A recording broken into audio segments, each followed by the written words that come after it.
Good morning and welcome to another 21st briefing. This week's calendar is going to look like a lot of bill movement on Monday and a lot of budget oversight on Tuesday and Wednesday. We're going to start off with the bills first, and there's 9 that we're looking at. And most of these connect to transparency on utilities, clean energy, personal data, emergency medical services, and a whole host of other things. So let's get to it. Uh, and the bills, obviously, that we're looking at are going to be. I forgot to put them in the last episode. I'll make sure that they're in the description this episode. The first bill that we're looking at in Trenton is A804, and this bill deals with societal benefit charges. Again, a transparency bill, and that charge is paid through your utility bill, but you might not know how that money's going or where that money's going, or how it's even collected until now. And this bill is going to require the governor to include that information in his or her budget message. Where's the money coming in? How's it going out? Obviously, this helps with transparency. If you're paying for it, you should know how it's used. The concern is whether or not that message is going to be detailed enough for residents to really follow the money, or is it just going to be another broad picture that doesn't tell the whole story?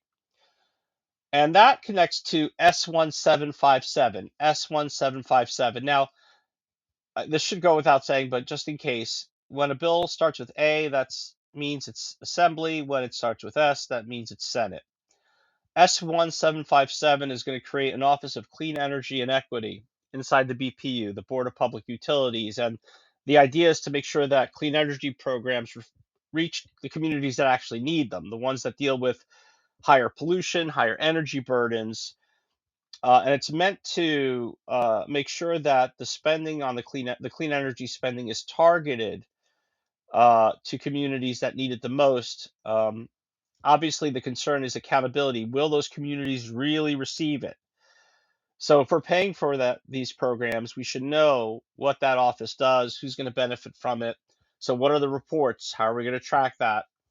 And what are the results? What are the metrics? Is this just going to be another department that talks about having ongoing conversations? There's a funny clip on that this week. I don't know why that came up in my mind.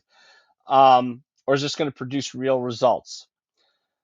Third bill is S2316, data brokers and health records. And data brokers are companies that collect, buy, sell, share your information without you realizing it, or without most people realizing it. And this will require those brokers to restrict the sale of certain information, and they would have to register too. So this is a good privacy bill. Obviously, health info is some of the most sensitive out there. Concern is whether this is really going to address the issue. Is it broad enough for not just medical records? Because that privacy stuff connects to other things that can reveal health issues like app data, location data, online behavior. So that's one to watch. S4109, another privacy bill which prohibits commercial websites or services online from selling personal data. And basically, it says that companies shouldn't be able to just profit from the most private parts of your life. Uh, the concern is that these companies often avoid calling it data sharing or calling data sharing a sale. They talk about sharing it through advertising, analytics, vendors, or other kinds of arrangements. So the question is whether the bill reaches actually how this data market works.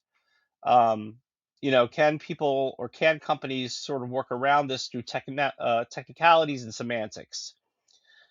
The next one up is S1421. S1421. This is a big one because it's going to require municipalities, towns, to provide basic life support services. Now, if you're in a big city, that might be a no-brainer.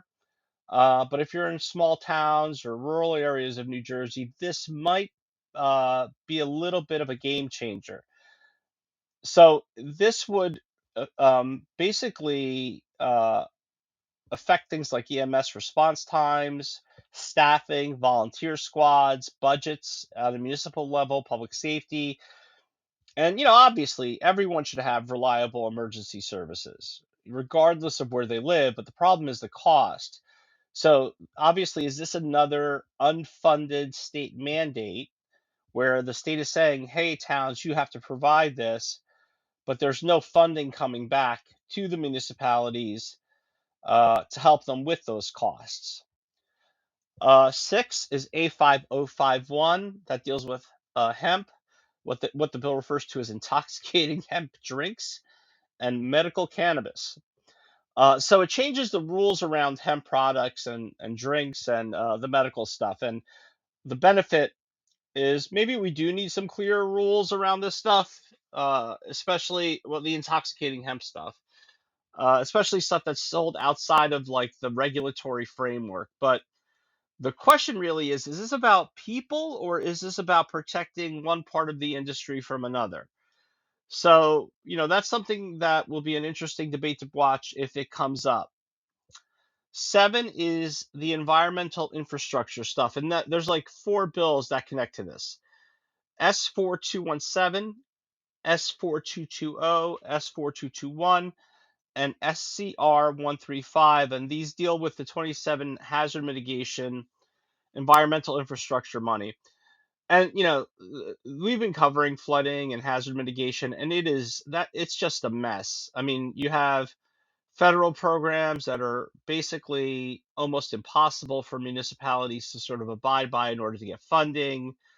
You have county plans on mitigation that towns can't afford to comply with. Um, and the development is happening faster, and the impact of building development is happening faster than communities can catch up with.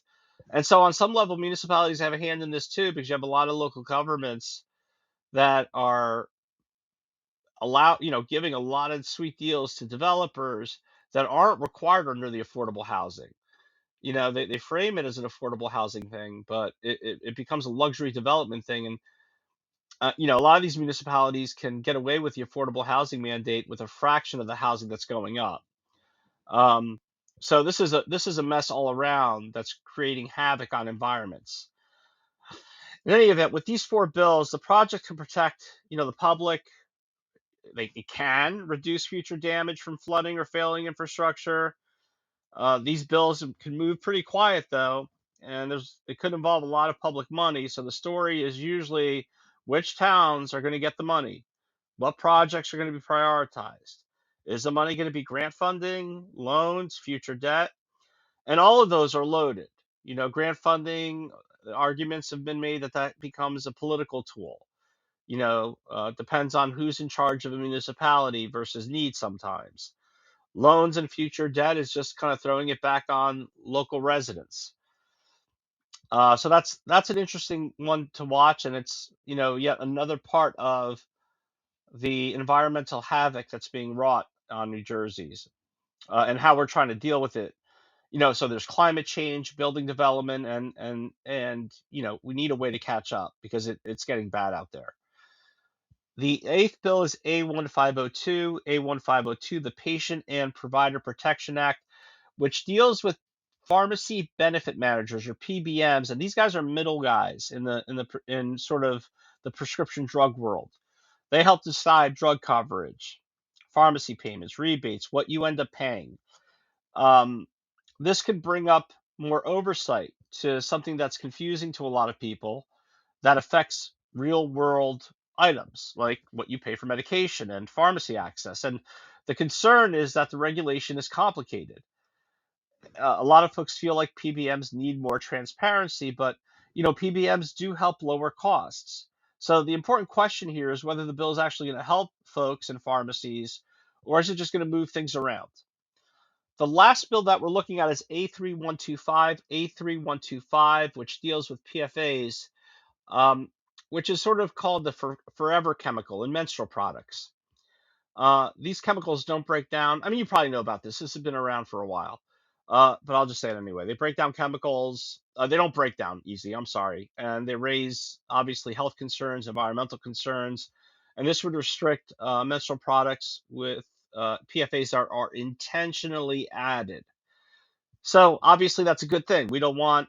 I mean, I'm guessing we don't want this stuff to come into contact with people's bodies, our daughters, our wives, and people shouldn't need to be chemists to understand what's going on inside of them. The question really is, how do you determine whether something's intentional or accidental? Um, that might be a little bit hard. And then how much is this going to cost? Because, who's going to do the testing? How are companies going to test compliance? What's that going to translate into when it comes to the price point of the product that goes on the shelf? So, um, that's the bill. So we're going to go into now the revenue hearings. Even though it's not a bill, it's probably the biggest fiscal item on the agenda. On Tuesday, Senate Budget and Appropriation is going to hear from a slew of offices: Legislative Services, State Treasurer, Treasury, NJEDA, BPU. Wednesday, the Assembly is going to get a similar update on revenue from NJEDA, BPU, and OSC, the State Comptroller, and the Cannabis Regulatory Commission. And this is important because the revenue update tells us whether the 27 budget is being built on reality or optimism. So we're going to watch things like the corporate business tax, sales tax, realty, transfer fees, timing of refunds, health benefits, which is a big one, clean energy, the assumptions around transit, another big one, and whether the state is actually going to acknowledge, there's some pressure here, or they're going to play the hey, everything's fine, we're under control, nothing to see here game. So the big picture this week about Monday is going to be bills, and Tuesday revenue, and a lot of the bills are privacy, transparency, with potential impact on costs. Budget hawks are going to definitely want to look at that EMS bill. Great and concerning at the same time. I'll see you next week. Hope you guys do well this week.